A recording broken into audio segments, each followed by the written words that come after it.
Yo, what's going on, YouTube, and welcome back to Goal Line Hockey. It's your boy, Kevin Forte. We are taking a look today at the top defensive cores in the NHL going into the 2021-2022 NHL season. We're going to be taking a look at the goals against from last season, looking at their projected defensive lineups for this year, and we'll be determining the top 5 defensive cores in the NHL. So, we're going to start off, though, with 2 honorable mentions, and they're both in the Metropolitan Division. We're starting off with the Philadelphia Flyers, who actually, you may be saying, what? Why the Flyers? They gave up 201 goals last season, which was dead last in the NHL for goals against.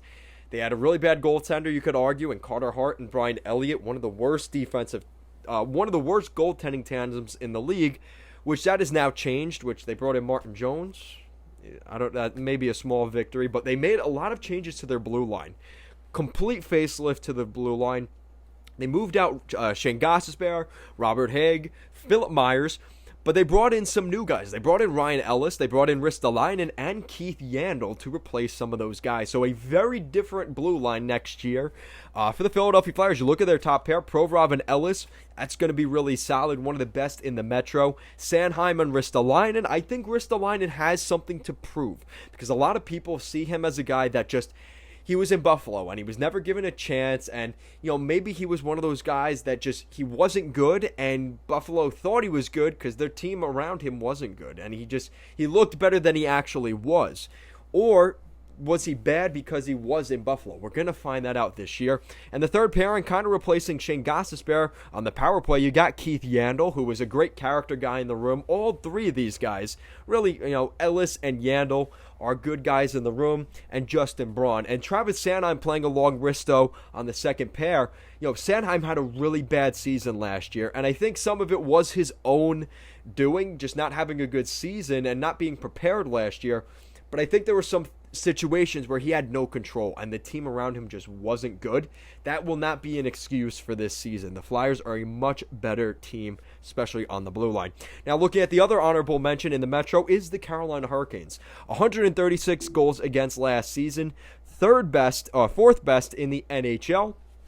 And you look at their defense, they definitely have some changes to their blue line. They could definitely see a regression because they see maybe value in guys that just aren't that good. So you got Slavin and Pesce. That's a good defensive pair. But again, Pesce was a second-pairing defenseman last year because of Dougie Hamilton. Hamilton no longer there, now in New Jersey. You got Brady Shea and D'Angelo as your second pair.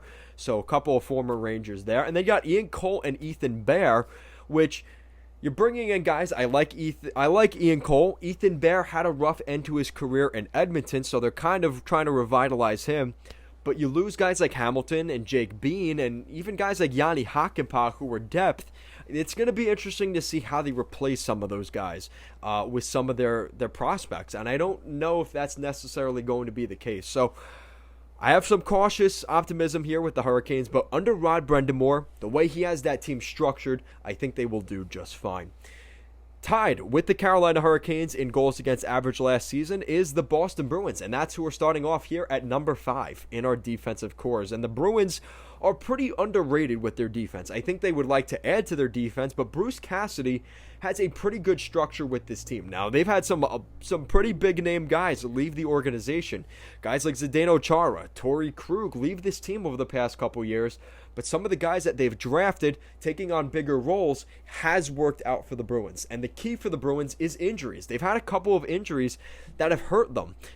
Brandon Carlo being out in that series against the Islanders, Matt Grzelcyk being out with injuries last season, Kevin Miller, who has since now retired, Mike Riley was out, Clifton, all these guys were out with injuries. So they made one addition, which probably they were hoping to get more. But with 136 goals against last year, you've got a different goaltending tandem. You got Rask out. You bring in Ullmark alongside Jeremy Swayman. I think this team will do a little better. And you look at their defense, you got Grzelcyk and McAvoy. That's a pretty good top pair, especially in the Atlantic.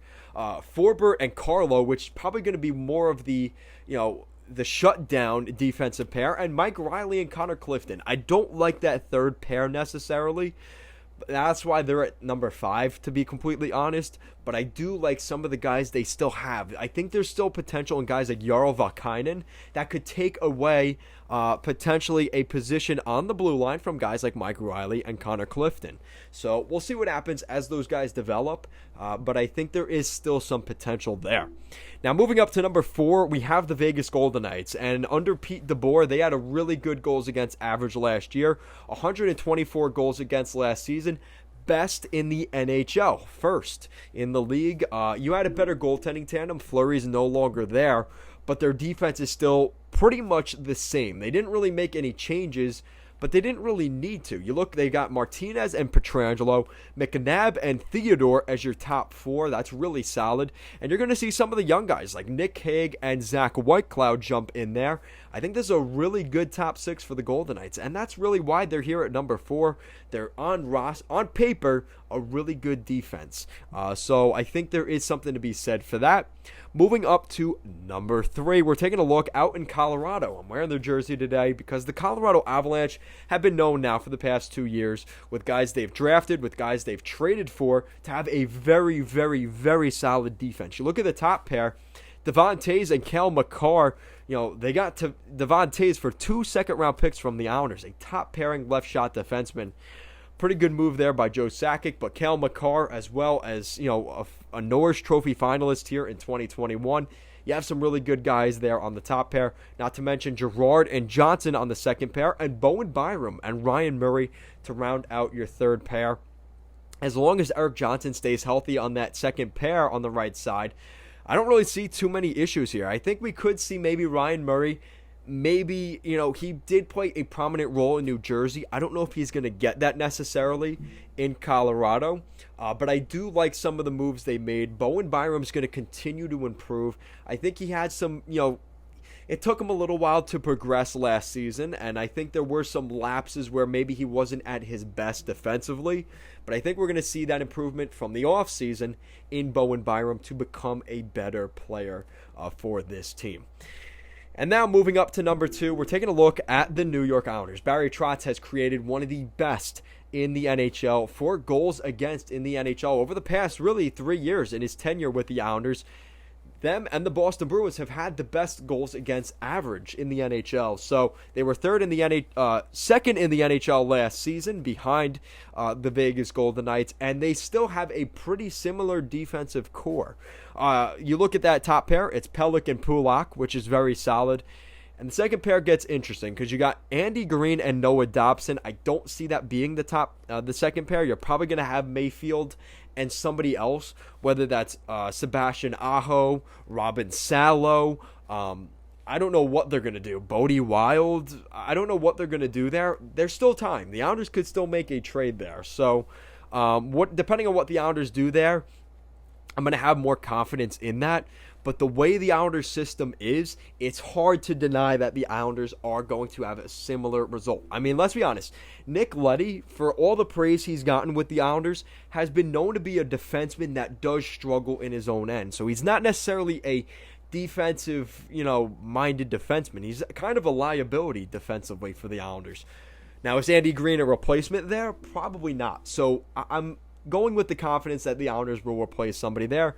And like I said, you have Aho and Mayfield. That whole bottom, that second and third pair are very much under construction still for Lou. I don't think he's done with that quite yet. And that means going to the top team, the Stanley Cup champion going into this year, it's the Tampa Bay Lightning. The Tampa Bay Lightning, no question, have the best defensive core. Even without guys like David Savard and Luke Schenn, they still are very solid. They were only 6th in the NHL last year with goals against, but man, you look at the guys on this team. You have Victor Hedman, but it's going to be interesting on the right side because you have Jan-Rutta as now a guy that was a scratch pad defenseman now playing on the top pair with Victor Hedman. So we're going to see how that kind of translates.